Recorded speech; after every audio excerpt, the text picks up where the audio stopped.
I'm a couples therapist, and here are 3 things that I would do before moving in with someone new. Number 1, I want to make sure that they can hear my complaint. That means if there's something wrong, that they're having a willing to hear what I'm saying, that they're going to acknowledge it, and that they're not going to gaslight me, or they're not going to be telling me that I'm nagging them when I'm bringing something to them that genuinely is causing me concern or hurt or pain. Number 2, they are willing to repair.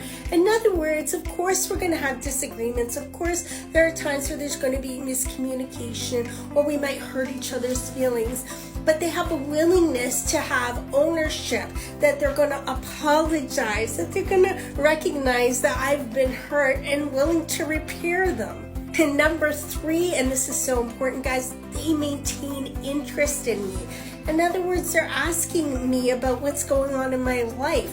They're asking me about my relationships outside of us, how work is going. They celebrate my victories, and they empathize with my failures.